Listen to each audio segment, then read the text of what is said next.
Pendant que les USA taxent l'Europe, qu'on nous impose un passeport pour naviguer sur le web et que l'IA trébuche, le dollar numérique se prépare à devenir le nouveau pétrodollar. Bienvenue sur cette revue d'actualité pour la première moitié de août. Vous êtes sur le Média Libre, le média qui parle de liberté.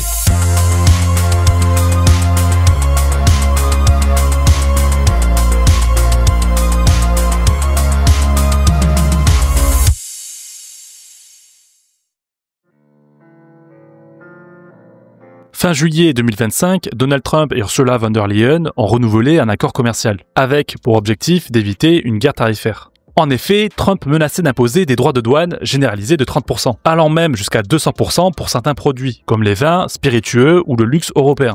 Quel est le contenu de l'accord ? Côté américain, il y a la mise en place d'un droit de douane généralisé de 15%, sur environ 70% des exportations européennes vers les États-Unis.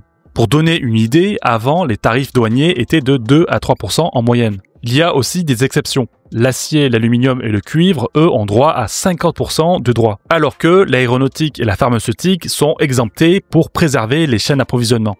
Par contre, les produits américains, eux, restent exonérés de toute taxe en retour. Aussi, l'UE s'engage à acheter pour 750 milliards de dollars d'énergie américaine sur 3 ans, comme du pétrole ou du gaz naturel liquéfié, en remplacement explicite du gaz russe. Elle s'engage aussi à investir 600 milliards de dollars dans l'économie américaine, dans la défense en achetant des armes américaines, donc adieu les projets européens, mais aussi côté technologie avec tout ce qui est puces, IA, cybersécurité ou infrastructure numérique. Côté américain, c'est une victoire politique pour la Maison-Blanche. Trump impose sa vision d'un commerce déséquilibré à l'avantage de l'Amérique. Les grands gagnants sont les majors de l'énergie comme Exxon ou Chevron et l'industrie de la défense. Mais les perdants seront les consommateurs américains, qui subiront une hausse des prix sur les produits importés d'Europe. Mais aussi les entreprises américaines importatrices, notamment dans la tech et le retail. On peut aussi s'attendre à une inflation. Plusieurs instituts estiment un impact allant de plus 0,5 à plus 0,7 points d'inflation annuel. Du côté de l'Union européenne, l'accord est perçu comme une humiliation. L'UE subit des taxes sans réciprocité. Pour l'Allemagne, ces entreprises automobiles vont en souffrir. Mais certains constructeurs ont des usines déjà implantées aux USA et devraient donc moins perdre que prévu. Pour la France, l'aéronautique est épargnée, mais les vins spiritueux et le luxe sont lourdement taxés. Même si le marché américain représente une part moins importante des exportations françaises qui sont majoritairement dirigées vers l'UE. On peut aussi noter la présence de groupes français sur le sol américain comme Total Energy ou LVMH. Les grands perdants sont les PME françaises et européennes, sans capacité de production offshore, ni marge suffisante pour absorber 15% de taxes. Cet accord est emblématique d'un commerce de plus en plus dirigé par les États-Unis et les grands groupes au détriment de la liberté des échanges. Ce type de deal commercial rompt totalement avec les principes de libre-échange. Il ne s'agit pas d'ouvrir les marchés, mais de les manipuler à des fins géopolitiques. Cela ne vise pas à créer de la prospérité, mais à redistribuer des rentes entre États et conglomérats proches du pouvoir. Et cela détruit les incitations naturelles à la concurrence, en favorisant une économie administrée par des accords et non la demande des consommateurs. Et si demain vous deviez scanner votre carte d'identité juste pour regarder YouTube ou faire une recherche Google ? Ce n'est pas de la science-fiction, mais c'est la nouvelle réalité qui se met en place au Royaume-Uni et en Australie. Au Royaume-Uni, donc, l'Online Safety Act, qui a été adopté en octobre 2023, est rentré en vigueur le 25 juillet 2025. Son objectif officiel est de protéger les enfants des contenus dangereux ou illégaux en ligne.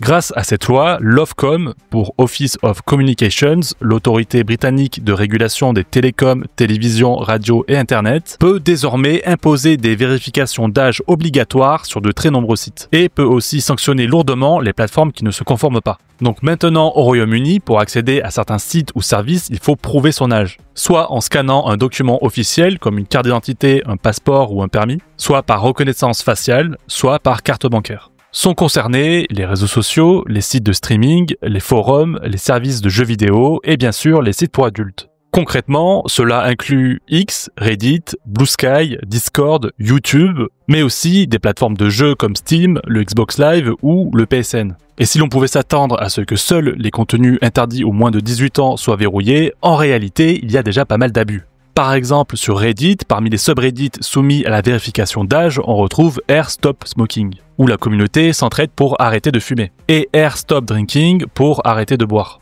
Des subreddits qui justement n'incitent pas à boire ou fumer, au contraire.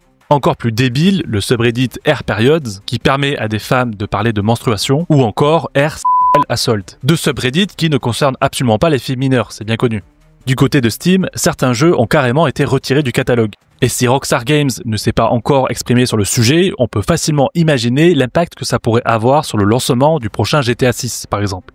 Mais on a aussi d'autres cas un peu plus surprenants. Deliveroo serait aussi concerné par exemple, mais aussi Wikipédia, qui après avoir perdu un recours se retrouve classé en catégorie 1. Ce qui implique une vérification d'identité des utilisateurs, mais aussi une censure de sujets jugés nuisibles. Depuis l'entrée en vigueur de la loi, l'usage des VPN au Royaume-Uni a littéralement explosé. Plus 1800% d'inscriptions chez ProtonVPN et plus 1000% chez NordVPN. Mais le gouvernement britannique n'a pas tardé à réagir. YouTube bloque déjà certains VPN, le ministre de la Technologie a publiquement exhorté les citoyens à ne pas en utiliser, et d'autres membres du gouvernement britannique auraient évoqué l'idée d'interdire les VPN non agréés. La riposte en ligne ne s'est pas fait attendre. Un développeur a lancé UserID.com, un site qui génère de fausses cartes d'identité de politiciens britanniques histoire de tourner la loi en ridicule. Plusieurs adolescents ont réussi à contourner la restriction d'âge en présentant comme preuve une capture d'écran du personnage de Norman Reedus dans Death Stranding 2. Et plus récemment, l'éditeur de pare-feu NextDNS a ajouté une option permettant de bypasser la vérification d'âge. Du côté de l'Australie, il y a un nouveau code réglementaire poussé par l'eSafety Commissioner, c'est-à-dire le régulateur gouvernemental de la sécurité en ligne.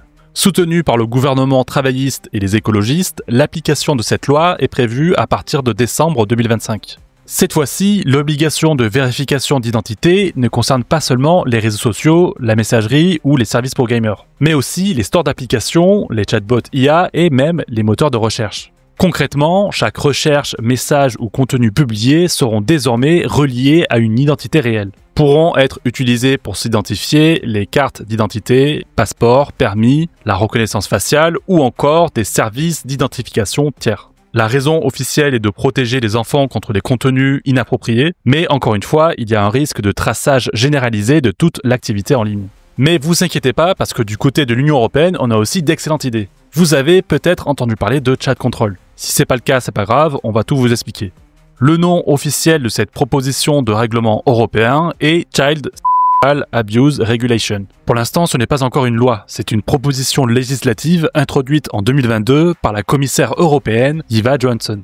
Elle est surnommée en 2022 Chat Control par l'eurodéputé Patrick Breyer et ensuite le terme a été popularisé par les opposants. Actuellement, elle est encore en négociation entre les États membres de l'UE et le Parlement européen. Et le vote final pourrait intervenir à l'automne 2025, autour du 14 octobre. À noter que comme tout règlement européen, il a vocation à harmoniser les différentes procédures entre les 27 pays. Il est contraignant dans son intégralité et directement applicable dans tous les États membres. Ce qui veut dire qu'une fois adopté et entré en vigueur, il s'appliquera tel quel dans le droit national de chaque État membre, sans nécessiter de mesures de transposition supplémentaires. Le but du texte est de prévenir et de combattre l'abus d'enfants en ligne. Ils sont définis en deux catégories. Les CSAM, en gros le matériel graphique, et le grooming, c'est-à-dire un adulte qui entre en contact avec un enfant, notamment via les réseaux sociaux et les jeux en ligne. Le texte de loi propose d'agir sur deux volets. D'un côté, les utilisateurs et de l'autre côté, les fournisseurs de services numériques. Il prévoit aussi la création d'un centre européen pour la prévention et la lutte contre les abus sur enfants, généralement abrégé en centre UE. Il aura pour rôle de fournir une assistance technique et sera détenteur d'une base de données de fichiers déjà connue. Concernant le contenu du texte, côté fournisseur, sont concernées toutes les plateformes de messagerie. WhatsApp, Gmail ou les chats intégrés à un site ou à un jeu en ligne, par exemple. Mais cela inclut également le stockage en ligne et tout ce qui peut contribuer à échanger de manière discrète. Donc les VPN et les moteurs de recherche sont aussi concernés. Les fournisseurs devront donc évaluer les risques liés à l'usage de leur plateforme. Pour l'instant, l'identification concerne uniquement les contenus visuels et les URL. Et donc il y aura obligation de prendre toutes les mesures raisonnables pour atténuer ces risques. Suppression et blocage du contenu et des services concernés, et déréférencement sur les moteurs de recherche. Mais c'est côté utilisateur qu'on a le plus entendu parler du texte. En effet, il est prévu d'avoir un scannage automatique de tous les messages privés avant chiffrement, sur le texte, l'image ou la vidéo. Pour cela, la technologie utilisée serait le client-side scanning, c'est-à-dire qu'il y aurait un logiciel de détection directement intégré dans vos applications de messagerie, qui analyse les contenus de votre appareil avant envoi, compare aux bases de données officielles gérées par le centre de l'UE et déclenche un signalement automatique aux autorités s'il y a un contenu suspect détecté. Et tout ça en utilisant l'intelligence artificielle. En 2024, plusieurs pays clés comme l'Allemagne, les Pays-Bas ou la Pologne s'opposaient fermement à la version initiale du texte. Mais depuis la présidence danoise de l'UE de juillet 2025, 19 États membres soutiennent désormais le texte. Et l'Allemagne est passée d'opposante ferme à indécise. Cette bascule s'explique par un changement de communication. Moins de détails techniques dans le discours public et plus d'arguments émotionnels comme la protection des enfants, la lutte contre la haine ou la sécurité. Et d'ailleurs, la commission est en pleine contradiction. Eva Johnson déclarait publiquement qu'il y aura un contrôle judiciaire avant toute surveillance. Mais dans le texte, ce n'est même pas obligatoire que ce soit un juge, une autorité compétente suffit. Ça peut être un service administratif ou la police. Et ça, sans contrôle indépendant. Des experts en cybersécurité ont analysé le texte, et la commission ne semble même pas comprendre toutes les implications techniques de sa propre loi. Le problème, c'est que le chiffrement devient inutile si le contenu est scanné avant d'être chiffré. Aussi, la technologie pourrait facilement être utilisée pour d'autres cibles, comme des opposants politiques, des journalistes, des lanceurs d'alerte ou des minorités et dissidents. Un Danois a créé le site Fight Chat Control, qui permet de vérifier la position de chaque pays et aussi de chaque parlementaire européen. Et la France est positionnée en faveur de Chat Control. Par contre, on n'a pas le détail de chaque parlementaire pour la France. Aussi, il existe une pétition en ligne contre Chat Control. Vous la retrouverez sur le site Stop Chat Control où il y a pas mal d'informations. On vous met les liens en description. D'ailleurs, côté VPN, nous, on vous conseille en gratuit ProtonVPN et sinon Mullvad et NimVPN. Sinon, si vous comptiez échapper à Chat Control via une ROM custom sur Android, sachez que ça va être compliqué. En effet, à partir du 1er août 2025, une directive européenne empêche l'installation de ROM personnalisées sur les smartphones vendus dans l'UE.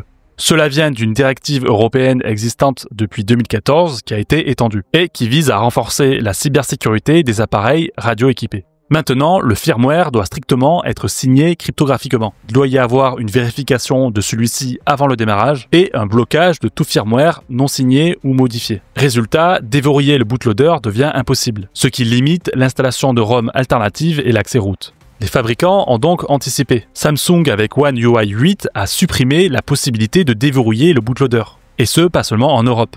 Google et Xiaomi ont annoncé qu'ils suivront la tendance. Ce changement transforme Android en un système plus fermé, à l'image d'iOS. On pourrait donc voir la fin d'écosystèmes alternatifs à Google, comme Lineage OS qui était orienté vers la personnalisation, ou encore Graphene OS qui était focalisé sur la confidentialité et la sécurité. Aussi, les entreprises spécialisées dans les téléphones personnalisés pour certains usages ou pour certains métiers voient leur modèle en danger. Et aussi, c'est contraire au droit à la réparation et à la durabilité, qui est pourtant poussé par l'UE. En effet, les ROM tierces prolongeaient la vie des appareils. En conclusion, en Europe et en Occident, on rentre dans une nouvelle ère pour le numérique, celle du contrôle de l'identité et de la restriction. Le Genius Act, ou Guiding and Establishing National Innovation for US Stablecoins Act, a été signé par Donald Trump le 18 juillet 2025. Il s'agit du premier cadre législatif fédéral américain dédié aux stablecoins. Aussi, il a été adopté aux côtés de deux autres lois clés, le Clarity Act, qui clarifie enfin le rôle des régulateurs crypto, et l'Anti-CBDC Act, qui interdit toute émission de monnaie numérique de banque centrale aux États-Unis. Avant de parler de ces lois, qu'est-ce qu'un stablecoin? C'est une crypto-monnaie adossée à 100% à une réserve réelle, comme des dollars américains ou des bons du trésor à court terme. Il doit garantir une convertibilité immédiate. Par exemple, un stablecoin égale $1. Et chaque unité émise doit pouvoir être échangée à tout moment contre un dollar réel, ce qui implique une réserve équivalente à 100% du montant émis. Maintenant, que change le Genius Act? Ce n'est pas juste une loi qui autorise ou officialise les stablecoins, mais qui aussi définit qui peut en émettre. Maintenant, donc, il y aura un cadre légal qui instaure une licence fédérale pour émettre un stablecoin.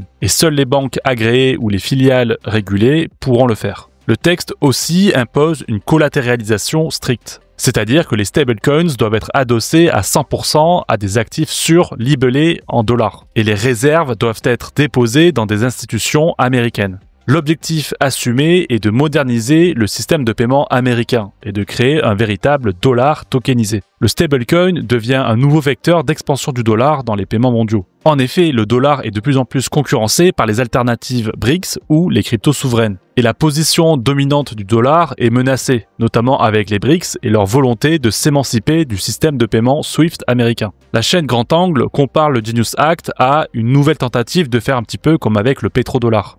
Et tout ça, c'est bon pour la dette américaine, car chaque stablecoin créé, c'est un dollar supplémentaire immobilisé aux États-Unis.